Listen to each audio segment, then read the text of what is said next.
Your Excellency, thank you for the opportunity to share your thoughts with us. Just as a way of an introduction, what was behind your conception of the new face of Ekiti as regards its use of digital channels? Well, the conception has a lot to do with our own understanding of what had gone wrong with Ekiti over the past few years, and the way politics has degenerated public values, moral values, and what Ekiti used to be known for: commitment to excellence, compassion for the people, integrity and candor, forthrightness. Those were the values associated with Ekiti from the way back. And as someone who grew up here, went to school here, had the benefit of exposure, education externally outside the country, and experience of working in a variety of sectors, I felt coming to public office really ought to mean a different thing in terms of delivery, in terms of living up to those values that Ekiti has been known for over the years, which had really gone to the dogs, to the point where Ekiti became a place of anything goes, and even politics became the profession, not even a vocation now. It became a profession for anyone who had nothing to do, and that's why delivering good governance also became a challenge in the course of that experience. And we felt we could do things differently. We could make government much more efficient. We could make government much more transparent. We could make government much more accountable to the to the citizens who voted for us, and even to those who didn't vote for us. And the only way to do that is to ensure that access is enabled across the board. The digital media offers that opportunity of providing access across a range of channels and platforms. YouTube, Twitter, Facebook, the mainstream internet itself, and even new media, Flickr, Google+, SlideShare, and a number of those initiatives, and also provide a responsive and responsible government, which is not often easy when everything is done manually. And we live in a digital world. We live in a new world where everything you do is known to the next person. If you don't want people to know it, then you don't do it. So for us, I guess, driven by our commitment to excellence and our commitment to also allow our people to take ownership of government, we're not saying that we have all the answers. We're not saying we know all the solutions. We're saying, come, let's share ideas.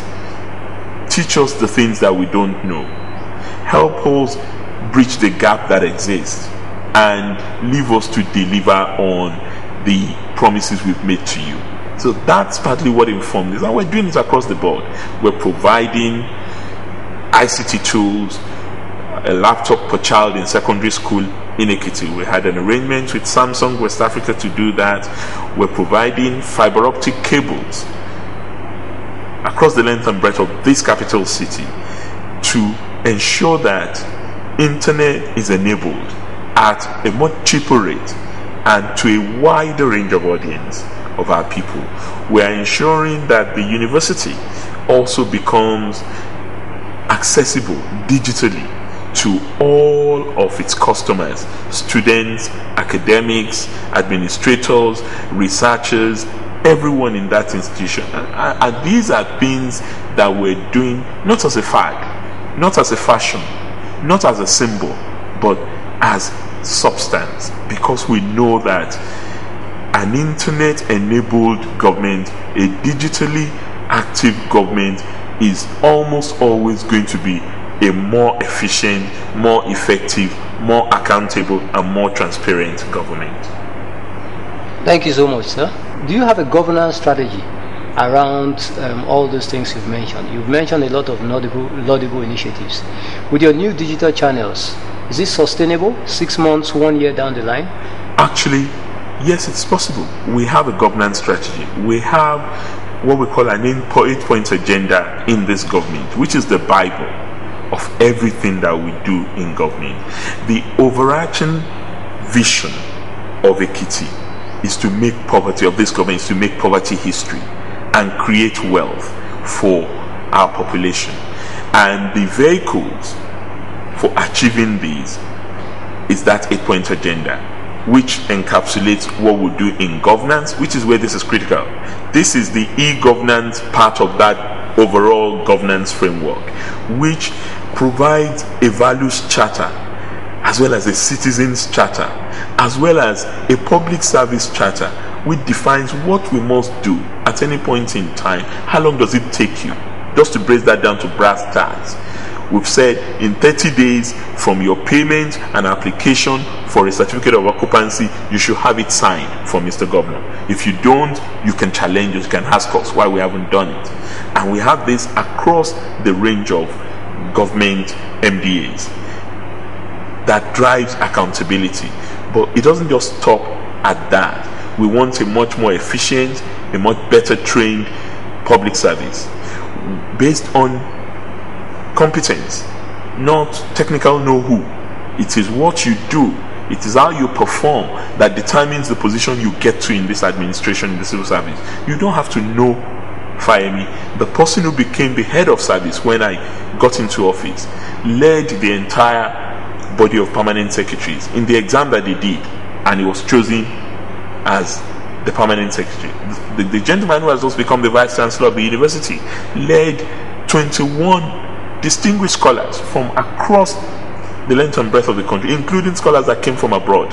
And the minute they brought the outcome of the process to me, he was appointed. So that's what drives us in our governance framework. But we don't just stop at that. It's just that governance is cross-cutting, like our work on gender empowerment. That's also cross-cutting. But we have other key themes in the 8-point agenda. We have modernizing agriculture, which is driven by our approach to ensure that Ekiti becomes the destination for those who want to really get serious in the agriculture sector, those who are interested in helping us to achieve our primary goal of making agriculture the alternative income generator for the state. We've said at least 40% of our IGR should come from agriculture. So we're encouraging commercial farmers, commercial agriculture players to come into the field, not to drive away our small farm holders, but to help lift them up. We're also encouraging people who can help achieve the entire value chain of any commodity that we want to promote, be it cassava, be it cocoa, be it rice, be it palm oil, so that it's not just about planting, it's also about processing, and also about marketing, and also about delivering to the farmers the gains of all the hard work that had gone into that process in the entire season. That goes in our modernizing agriculture framework. It also includes training. We're setting up farmers academy for those who want to come into the picture, particularly younger people, because unemployment is rife here, and we want to be able to put a major dent on unemployment. And we know, we're convinced that agriculture offers us the best package to do that, especially when we've trained our people. So education and human capital development follows. And in education and human capital development, we have a range of things we're doing.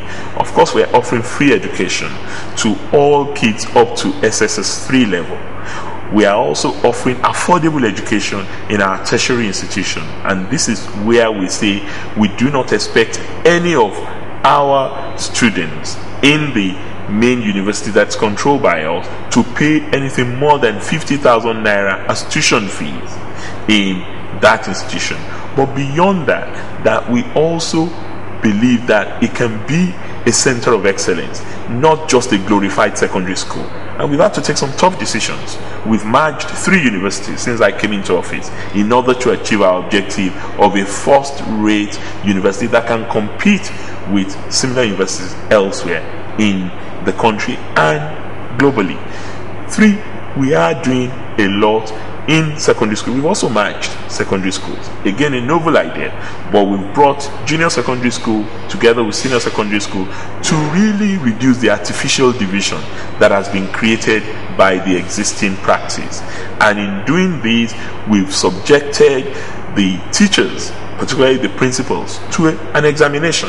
And the best people in the examination have been chosen as tutors general for the 3 senatorial districts, as well as the senior principals in the other schools. We've also centralized examination. So in order for you to become qualified to be presented for a public examination in Ekiti, be it WASC or NECO or any other, you must first pass our own centralized education examination.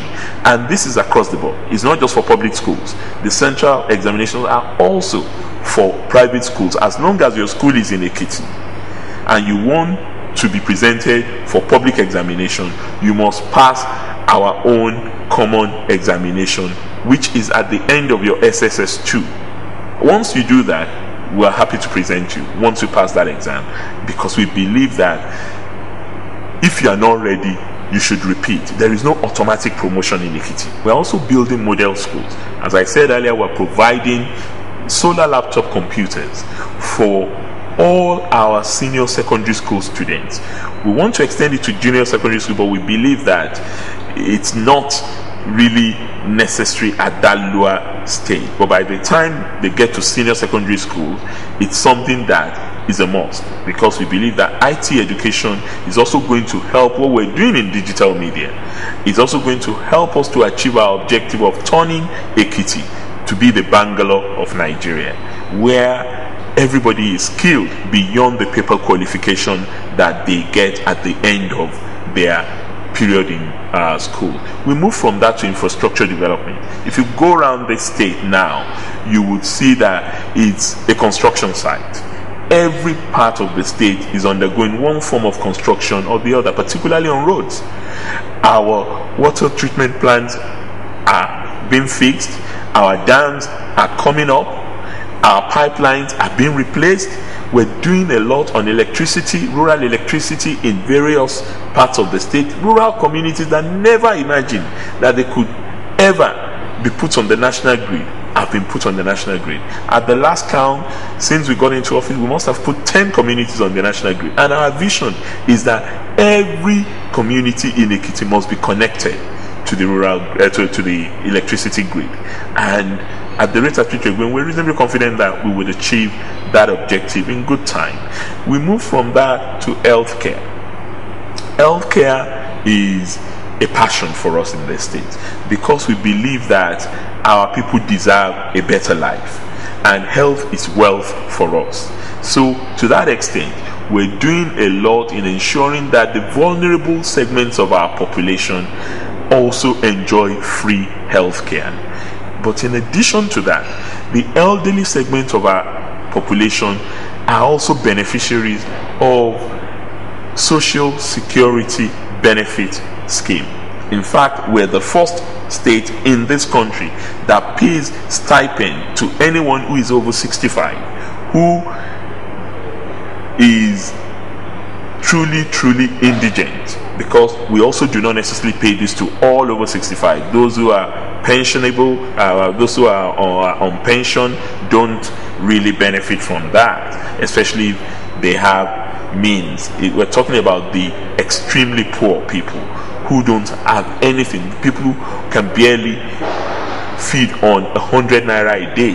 They're the ones that we're supporting with this 5,000 naira that we make available to all over 65 that are indigent.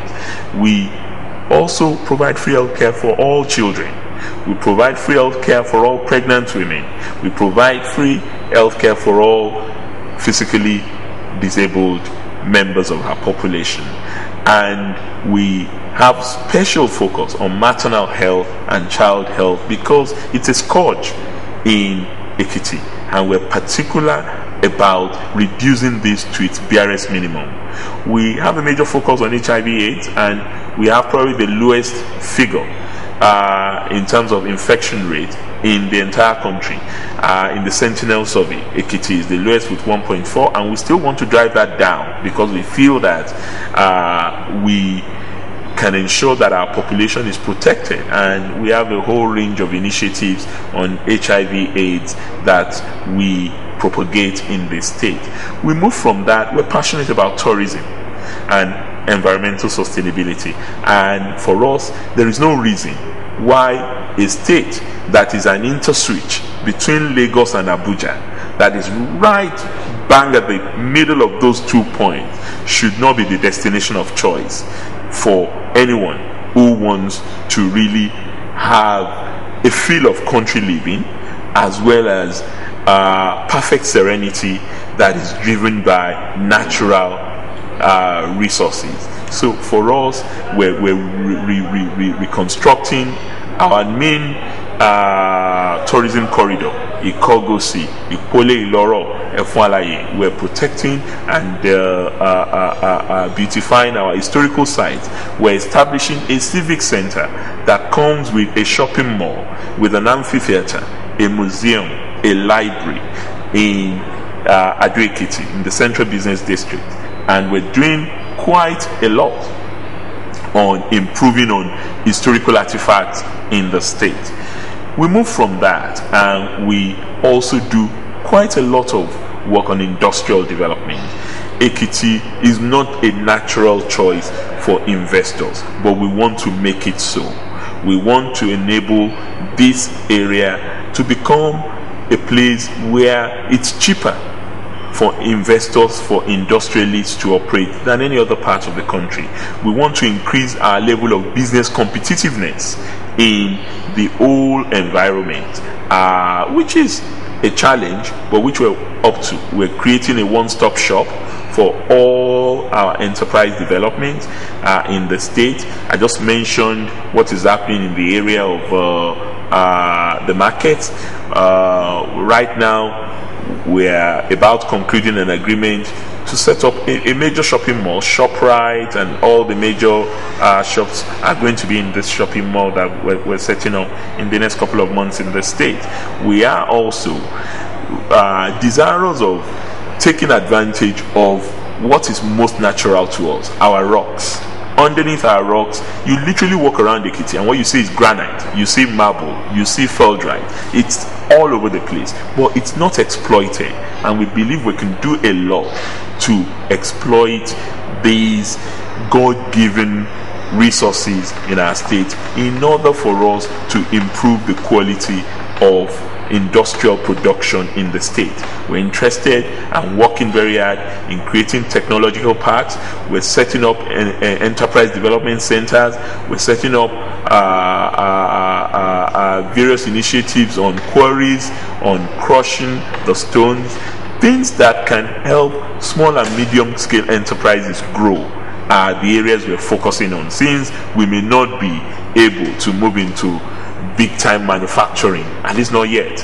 We want to take advantage of our human capital, which is second to none in this country, in order to be able to fast track our work in the area of industrial development. We're very passionate about gender empowerment in this state. We're the first state, for example, to domesticate the national gender policy in this country. We are also the first state to put in place a law in our State House of Assembly on prohibiting gender-based violence. And there's so much gender-based violence that is occurring around the country, not just in Ekiti, particularly domestic violence. I mean, there are spouses that believe that it is their God-given right to beat up their wives, and occasionally some wives also do it to a few husbands. But the challenge is, if the level of consciousness is not raised that this is illegal and unacceptable in a sane, decent environment, people will think it is the norm and they should just continue to do it. So we have a law in this state that bans that, and we're determined to continue to monitor such violence that are committed against young people. The incidence of rape, for example, is unacceptable to us. not just in this state but in the country. And we want Ekiti to become a model of good practice, of best practice in matters of human security and human development.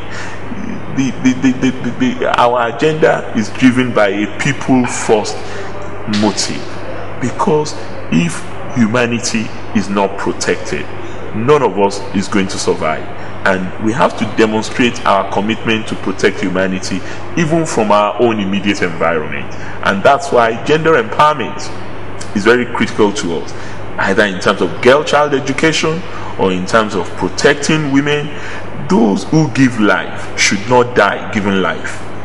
Somebody who is going to give birth to a life should not have to lose her life in the process of doing that.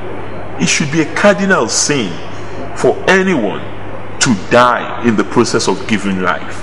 And for us, that is something to work on assiduously, determinedly, in order to ensure that we reduce drastically the high incidence of maternal mortality and child mortality in Ekiti State. We are also passionate about increasing the number of women in public life. For too long, women have played such a back role that we're losing the value that comes with putting women in public positions. Because when you put a woman in public position, you're putting a village in that public position, because their own orientation, their mentality is more of nurturing. It is not about grabbing. It's not about personal aggrandizement. And I'm not saying that you won't find one or two women who have imbibed the male approach to politics as well. But more often than not, when you give a woman a position, her sense of responsibility and duty is way beyond ambition. It is about serving the community. It's about serving the people. And that is, for me, is why it is actually smart politics to put women first. It is economic to do that. It's not just about a fashionable thing. It's not fad. It's not fashion. It's not symbols. It is the sensible thing to do. Because if you want to get quick results, you are likely to get more impact when you have women in government. And I know this. I have a few women. I don't have enough. I still want to have a lot more. But the ones I have, they are stellar performers in my government. They've done exceedingly well. I'm not saying that my men have not done well, but the women give me confidence as to why we need to have more women in government. And gender empowerment is not just about women. It's about creating a society where equality of opportunity really thrives. And where we have men in disadvantaged position as well, we want to encourage them. We want to improve on the place of men in such places so that they can also compete by being given opportunities that would enable them to take advantage of the climate and conditions that we've created in government. So in a nutshell, I've spoken a lot, but that's what the strategy is, what's driving the government. When you let the people take ownership of whatever you're giving the community, it is the best mechanism for sustainability over the long time. You must never assume that ordinary people, because they're not as exposed or as enlightened as those of us who have been privileged to be in positions of authority like this, that they don't know what they're doing. Every community is interested in improving their laws, and if you give them the necessary tools to do that, you would be doing government with them, and you'll be doing development with them. When you do development to people, it will never be sustained. But once you do development with people, you can go to bed, because they're going to protect and promote and continue to enable that development to thrive, because they've been taken along, they've been allowed to own the process, and they've been allowed to also do their part, including sometimes even contributing money from their meager resources to ensure sustainability of that initiative beyond whatever government has put in. So that's a critical lesson. The second lesson for me is you must just keep faith in whatever you are doing.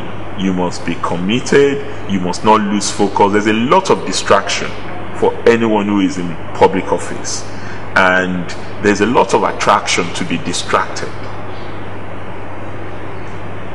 You have to continuously, in your own sober moments, ask that inner voice in you to continue to say to you, don't lose focus. This is what you promised the people. This is what you must continue to do to be accountable. And when you don't have the means to deliver on some of the promises you've made to people, be honest enough to come out and explain to them the challenges that you're going through. You may think they will not understand. Some may not understand. Some will never find anything good in what you do. But more often than not, they're the minority. I don't expect opposition who wants to get into government, for example, to continuously praise whatever Fayemi does. Because as far as they're concerned, that is the license to permanent place in opposition. So they must find something to criticize and something to denigrate about whatever is done by us. But as long as we're doing what we're doing in good conscience and in the service of the people, that really should not deter one. And that's why I say focus is important. Do everything you want to do with focus. The third, be God-fearing. And I'm not talking religiosity here. I'm not talking spirituality. I'm just talking about ability to know that somehow there are higher forces that contribute to one's success. It is not a resort to fatality. I'm not that religious a person, but I am God-fearing. I'm spiritual. I believe that things that I do not want people to do to me, I should not indulge in it to others. And those are the principles that guide a lot of what I do. Is it fair? Is it truthful? Would it produce results that are replicable over the long term in the environment where I work? And am I able to do what I do in public, in private? And vice versa. Those are challenges that I think would be associated with anyone who comes into public office. And if you can't stand the heat, then maybe you should better get out of the kitchen. The kitchen of politics is permanently hot because there are people who are after you for no just cause, just to destroy and denigrate you. But you also must rise above that at all times. You must never let the perfect become the enemy of the good. I want to try to be a perfectionist, but I also know that there are challenges that are embedded in the structure of governance that may make that impossible. You've talked about how fast we've been able to deliver on this. There are other areas where we haven't been as fast in delivering on the task we set ourselves, but it is continuous learning process based on continuous engagement with all the people. And I have a team here where we do things as collectively as possible because the vision is clear, the mission is gigantic, but it is also simple.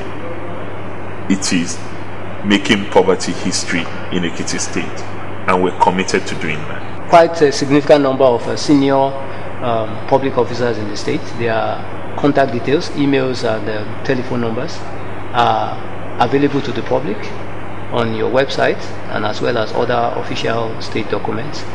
What's the thinking behind this? Well, for us, governance is about people. If we're not responsive, then we're really not governing. And if people cannot reach us, how do we respond to the yearnings for better performance? We may think we're doing things that are fantastic, but without the feedback from the beneficiaries of those things we're doing, it's as good as not doing anything. And we feel that we owe a duty to all who are interested in what's going on here, not just to residents. I mean, if it were just to be to residents, we will put that on Radio Ekiti or EKTV. But we know that there are also Ekitis who are in the diaspora, who are continuously, daily interested in what's going on here, who have parents back home, who are confronting the challenges of development in their own environment, and they want to be able to know what is going on. We feel it's a duty we owe citizens, not a favor. It is a duty that we owe them to make ourselves accessible to them. And what better way to do it in this digital age than by publishing phone numbers, email addresses, so that we can be reached at minimum cost but maximum benefit for those who really have genuine complaints to make about quality of service delivery. Your Excellency, we took an adaptation from this year's calendar, and we created something on video that captures Ekiti ambassadors as well as the sites of Ekiti.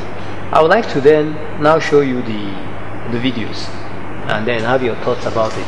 Interesting. They are going to be on our YouTube channel, okay, and then we'll share it on our website. all right. So let's take the first one.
Who will be the next ambassador? Interesting. It could be anyone watching. Yeah, So we'll start a competition on that. In all of this, I think it's important for me to register tons of appreciation on behalf of myself and the government of Ekiti State to Dymore for the unimaginable way you've captured the essence of this assignment. Yes, the vision was clear from the beginning. We knew what we wanted out of this launch of a variety of digital channels to help us achieve greater efficiency in government. But you have not just met our requirements, you have surpassed it. You've introduced new ideas. You've done it in record time. You've done it on cost. You've done it in an amazingly powerful manner that I believe can only present our state in the best light possible. And for that, I want to thank you and your colleagues. I want to solicit for your continued involvement.